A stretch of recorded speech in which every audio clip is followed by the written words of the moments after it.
Gold, trusted gold buyers. మీరు తాకట్టు పెట్టిన బంగారాన్ని విడిపించి ఈ రోజు ఉన్న మార్కెట్ ధరకు కొనబడను.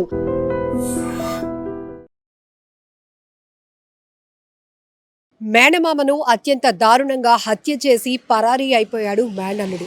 ఈ ఘటన విజయనగరం జిల్లా బొండపల్లి మండలం కెరటంలో తీవ్ర సంచలనంగా మారింది.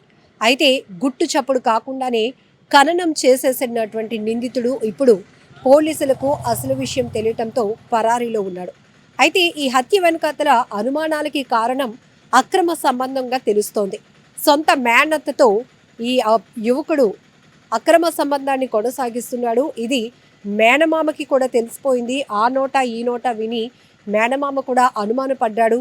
అడ్డుగా ఉన్నాడు, అడ్డు తొలగించుకోవాలి అనే ఒక దురుద్దేశంతో తాగిన మైకంలో ఉన్నటువంటి ఇద్దరు ఇదే విషయం పైన ఘర్షణ పడ్డారు అని కూడా స్థానికులు చెప్తున్నారు. అయితే ఈ మేనమామని గొంతు నులిమి హత్య చేసినట్టుగా కూడా పలు అనుమానాలు వ్యక్తమవుతున్నాయి. అయితే ఖననం చేసిన తర్వాత స్థానికులకు ఆల్రెడీ ఈ అక్రమ సంబంధం గురించి కొంత సమాచారం ఉండటంతో ఈ కుటుంబ సభ్యులకు కూడా ఆ కోణంలోనే అనుమానాలు రేకెత్తాయి.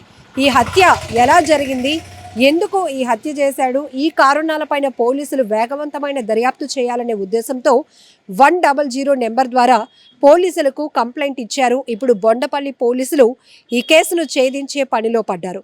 ఎక్కడైతే మేనమామను హత్య చేసి ఖననం చేసినటువంటి ప్రాంతానికి పోలీసులు క్లూస్ టీమ్తో సహా చేరుకొని అక్కడ ఖననం చేసినటువంటి ఆ మృతదేహాన్ని మళ్ళీ బయటకు తీసి పోస్ట్ మార్టంకి తరలించారు.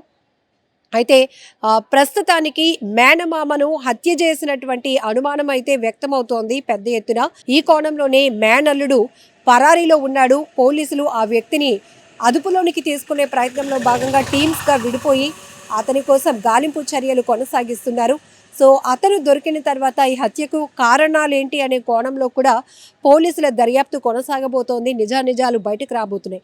అయితే స్థానికులు మాత్రం ఈ హత్య పైన అనుమానం వ్యక్తం చేసింది. ఖచ్చితంగా మేనమామని హత్య చేసింది మేనల్లుడే.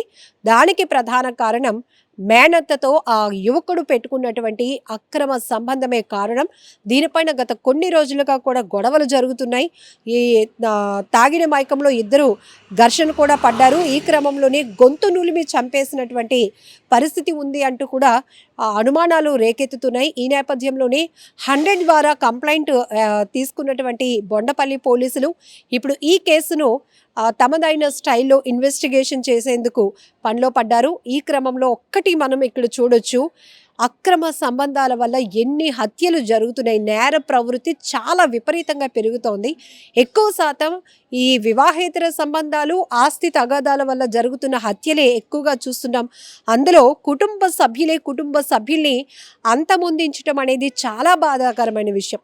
గతంలో మనం చూసినప్పుడు అల్లరి మోకలో రౌడీ షీటర్లు ఇలా పేట్రేగిపోయి బరి తెగించి నడి రోడ్లపై హత్యలు చేసేవారు, సుపారీ హత్యలు జరిగేవి. కానీ ఇప్పుడు మాత్రం కుటుంబ సభ్యులే ఇలాంటి వివాహేతర సంబంధాలు కొనసాగిస్తూ అడ్డు తొలగించుకోవటానికి మనుషుల్ని హత్యలు చేస్తున్నటువంటి దారుణమైన ఘటనలు చూస్తున్నా వింటున్నా అసలు సమాజానికి ఏమవుతుంది, సొసైటీలో ఇలాంటి మానవ మృగాలు ఎలా పొంచి ఉన్నారో పసిగట్టడం కూడా చాలా కష్టం అనిపిస్తూ ఉంది. ఇక్కడ చూడొచ్చు అతనికి చాలా ఫ్యూచర్ ఉంది. దాంతోడు మేనమామ అన్న మేనత్త అన్న సొంత తల్లిదండ్రులతో సమానంగా భావించేటటువంటి పరిస్థితి. అలాంటిది మేనత్తతో అక్రమ సంబంధం కొనసాగిస్తున్నాడు. ఈ విషయంలో మేనమామని అడ్డు తొలగించుకోవటానికే ఈ హత్య చేశాడు. ప్రస్తుతానికి నిందితుడు పరారీలో ఉన్నాడు అనే కోణంలో పెద్ద ఎత్తున అనుమానాలు వ్యక్తమవుతున్నాయి. గ్రామం అంతా కూడా ఈ విషయం పైన తీవ్రంగా చర్చించుకుంటుంది. ఈ కోణంలోనే దర్యాప్తు చేయాలి అనేది కుటుంబ సభ్యులు కూడా వారికి వచ్చిన అనుమానాల నేపథ్యంలోనే పోలీసులకు అయితే కంప్లైంట్ ఇచ్చారు. 100 ద్వారా డైల్ చేసి పోలీసులకి తమ అనుమానాలు చెప్పడంతో ఇప్పుడు ఖననం చేసినటువంటి ప్రాంతం ఏదైతే ఉందో అక్కడికి వెళ్ళి ఆ పోలీసులు ఆ డెడ్ బాడీని బయటికి తీయించి మళ్ళీ పోస్ట్ మార్టంకి తరలిస్తున్నారు. నిజాలు నిగ్గు తేల్చే పనిలో ఉన్నారు బొండపల్లి పోలీసులు. ఏది ఏమైనా కూడా ఇలాంటి దారుణ ఘటనలు వినటానికి చూడటానికి కూడా చాలా బాధగా వింతగా అనిపిస్తూ ఉంది. ఎందుకంటే కుటుంబ సభ్యుల్ని మన మధ్యలో ఉంటున్న వాళ్ళే మరొకరిని హత్య చేయడానికి కారకులు అయ్యారు అంటే కాస్త షాక్లో ఉండాల్సినటువంటి పరిస్థితి.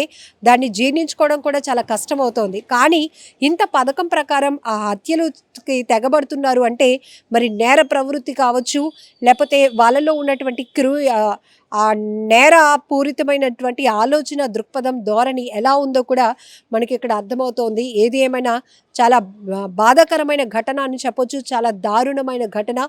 పూర్తి స్థాయిలో పోలీసుల దర్యాప్తులో ఈ కేసుకు సంబంధించి వాస్తవాలు బయటకు రావాల్సింది.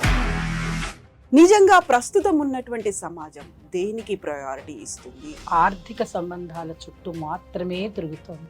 మళ్ళీ ఎన్నికలంగానే చాలా విరక్తి కలుగుతాను. మంచి అనిపిస్తుంది కదా, లేడీస్ కూడా ఛాలెంజింగ్ జాబ్స్ చేసినప్పుడు చాలా బాగుంటది. ట్రాఫిక్ అసిస్టెంట్స్ గా నియమించిన ట్రాన్స్జెండర్స్ అందరితో సాల్యూట్ చేయించుకుంటున్నారు. ఫుడ్ డెలివరీ ఇవ్వటానికి వెళ్ళినటువంటి డెలివరీ బాయ్ అనిల్ పై కళ్ళ ముందు పెళ్ళండి